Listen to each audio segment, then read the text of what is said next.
Bonjour et bon dimanche à vous, chers frères et sœurs. J'espère que vous avez passé un agréable week-end.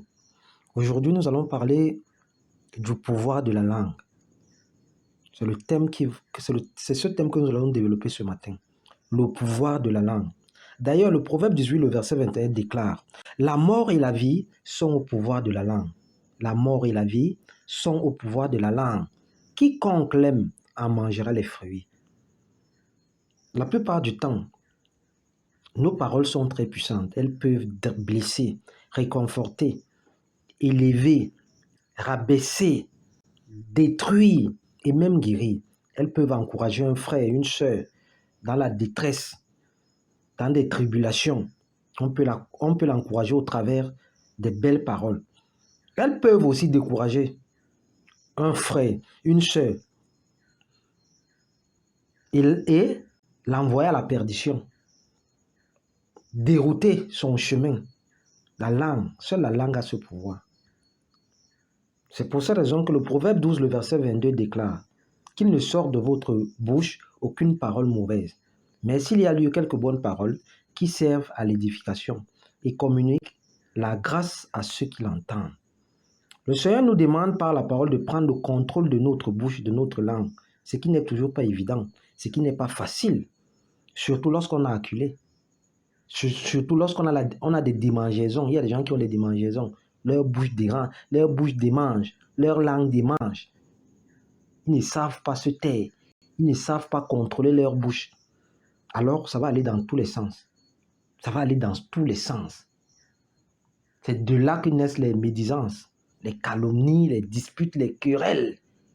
La langue a un rôle immense, un rôle incroyable. C'est anodin la plupart du temps. La plupart du temps, on ne remarque pas cela rapidement. Mais la langue, c'est une arme de destruction massive qui peut tout détruire à tout moment. D'ailleurs, nous allons lire aujourd'hui, la Bible. Parce que la Bible, c'est notre boussole. Les enfants de Dieu, leur boussole, c'est les Écritures. Colossiens 3, le verset 16 déclare que la parole de Dieu habite à vous abondamment. La parole de Dieu doit être notre socle. Et nous allons aller dans l'épître de Jacques. Jacques 3, le verset 5 à 10. Voici ce que dit l'épître de Jacques. De même, la langue est un petit membre et elle peut se vanter de grandes choses. Voyez comment un petit feu peut embraser une grande forêt. La langue aussi est un feu sur le monde de la méchanceté. La langue se trouve parmi nos membres. Elle souille tout le corps et enflamme le cours de l'existence. Étant elle-même enflammée par l'enfer, toute espèce de bêtes, d'oiseaux, de reptiles et d'animaux marins peuvent être domptés et ont été domptés par l'homme. La langue, en revanche, aucun homme ne peut la dompter. C'est un mal qu'on ne peut maîtriser. Elle est pleine d'un venin mortel. Par elle, nous bénissons Dieu le Père et par elle, nous maudissons les hommes faits à l'image de Dieu. De la même bouche sortent bénédiction et malédiction. Il ne faut pas, mes frères et sœurs, qu'il en soit ainsi.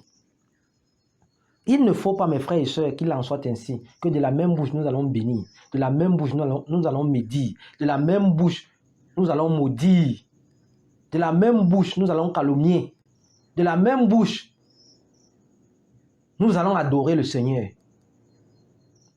L'épître de Jacques nous dit que ce n'est pas bon. Ce n'est pas bon. Qu'on ne peut pas en même temps tendre la main, en même temps reprendre. Ça ne se fait pas. Faisons attention ce matin à notre langue. À notre langue. Car notre langue détermine le cours de notre vie. Toute petite qu'elle soit, elle peut tout détruire à tout moment et causer d'énormes dégâts. Satan, la plupart du temps, il s'en sert pour confondre, médire, séparer et humilier les êtres humains. Et personne n'est capable de maîtriser la langue. Seule l'aide divine est nécessaire. Surveillons notre langue, car elle a plus d'importance que tout ce que nous pensons. La langue est comme un feu. Les péchés les plus courants sont ceux de la langue. Les péchés les plus courants sont ceux de la langue. Soyons lents à parler. Réfléchissons à ce que nous allons dire avant d'ouvrir la bouche. Sinon, taisons-nous. Sinon, taisons-nous. Sinon, taisons-nous. Et c'est à nous de choisir par quelle parole notre vie s'est dirigée. Car une parole, une fois lancée, ne peut revenir. Tenir sa langue, c'est éviter la gaffe. C'est aussi résister à la tentation. C'est résister à la tentation. D'ailleurs, le psaume 32, le verset 2 déclare: « Je garderai mes voies, de peur de pécher par ma langue. Je garderai un frein à ma bouche. » Cela signifie que nous devrions davantage réfléchir avant de parler, car nos paroles ont un pouvoir énorme. Elles peuvent rabaisser, elles peuvent élever, elles peuvent effrayer. Et la plupart du temps, nos paroles révèlent ce qui est au fond de notre cœur. Elles montrent le véritable caractère de l'homme et le niveau de maturité spirituelle d'une personne. Faisons attention ce matin à notre bouche. Faisons attention ce matin à la langue. Soyons sages. Soyons sages.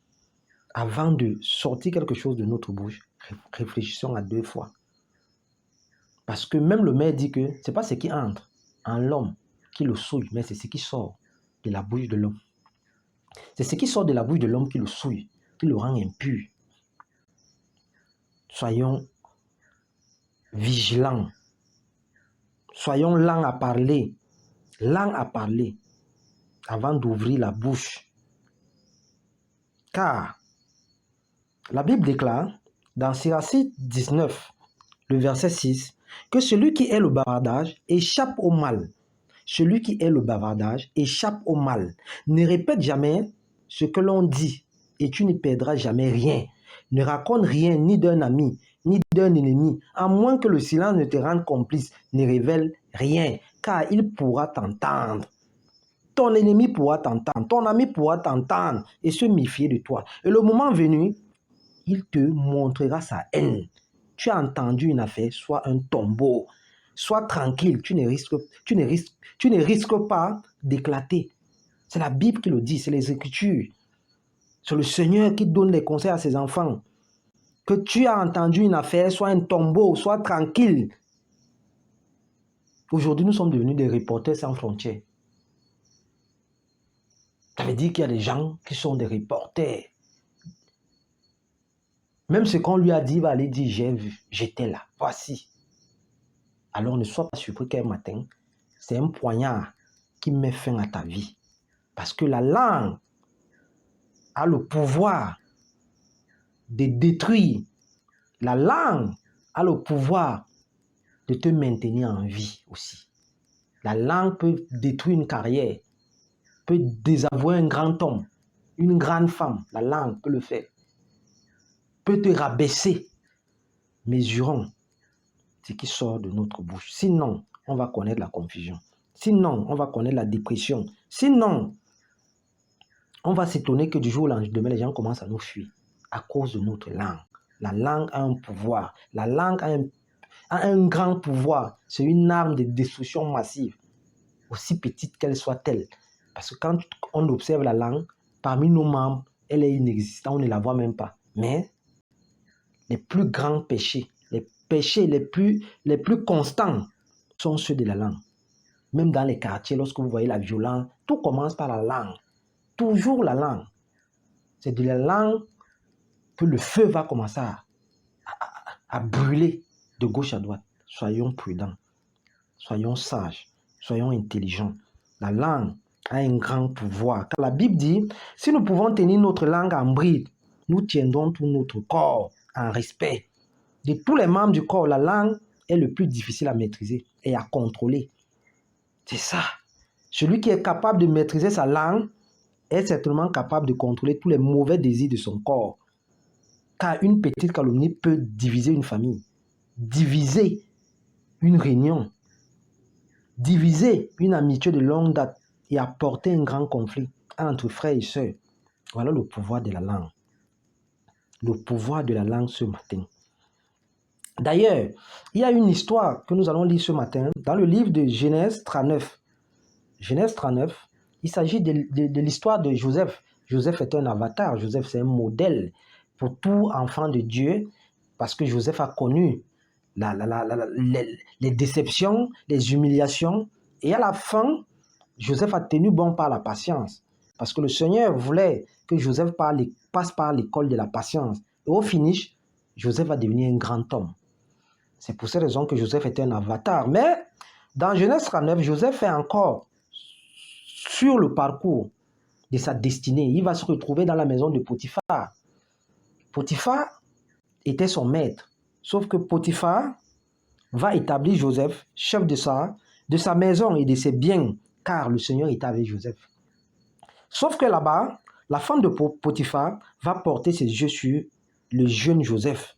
Et elle aura beaucoup d'intentions. Elle aura des intentions de sortir avec Joseph, de coucher avec Joseph. Et ce dernier va catégoriquement refuser cela. Ce dernier va trouver que c'est pas normal. Parce que Joseph avait le pouvoir de tout contrôler dans la maison de son maître. Mais Joseph a dit, je peux tout avoir et je peux tout contrôler, sauf la femme de mon patron. Et cela va apporter beaucoup de tribulations à Joseph. D'ailleurs, c'est ce qui va le pousser dans la prison. Parce que la femme va utiliser beaucoup de stratégies, la séduction, ceci, cela. Ça ne va pas donner. Et au finish, elle va monter un coup diabolique, un témoignage sanglant pour désavouer Joseph, pour humilier Joseph. Nous allons lire ces paroles ce matin. Nous sommes dans Genèse 39, le verset 14 à 20. Elle appela les gens de sa maison et leur dit, regardez, il nous a amené un Hébreu pour abuser de nous. Cet homme s'est approché de moi pour coucher avec moi. J'ai poussé de grands cris. Quand il a entendu que je m'étais à crier, il a laissé son habit à côté de moi et est sorti. Elle posa l'habit de Joseph à côté d'elle jusqu'à ce que son maître rentre à la maison. Son maître ici, c'est son mari. Et elle lui tint alors ce discours. L'esclave que tu nous as amené s'est approché de moi pour abuser de moi. Comme je me suis mise à crier, il a laissé son habit à côté de moi et s'est enfui dehors. En attendant les affirmations de sa femme, qui lui disait, voilà ce que m'a fait ton esclave. Le maître de Joseph fut enflammé de colère. Il s'empara de Joseph et le mit en prison, à l'endroit où les prisonniers du roi étaient enfermés. Il resta donc là en prison. Voilà quelqu'un qui est allé en prison à cause d'un faux témoignage, à cause d'un montage. Voilà le pouvoir de la langue. La langue a un grand pouvoir. C'est pour cette raison que ce thème était à l'ordre du jour. La langue. La langue, c'est une arme de destruction massive qui peut tout détruire à tout moment. Voilà Joseph qui est en prison, qui est entré en prison à cause de la langue.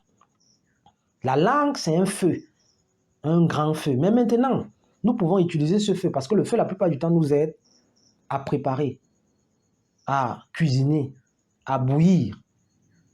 La plupart du temps, nous utilisons le feu dans le sens positif. Nous pouvons aussi utiliser notre langue qui est un feu dans le sens positif, en bénissant, en louant, en cherchant le positif auprès des frères et sœurs et en refusant la médisance, les querelles, les disputes, les malentendus. Voilà le thème que nous avions à développer ce matin, le pouvoir de la langue. J'espère que le Saint-Esprit va continuer à vous enseigner vis-à-vis du pouvoir de la langue. Merci. Bon dimanche, bon début de semaine et que le roi de gloire continue à veiller sur vous. Merci.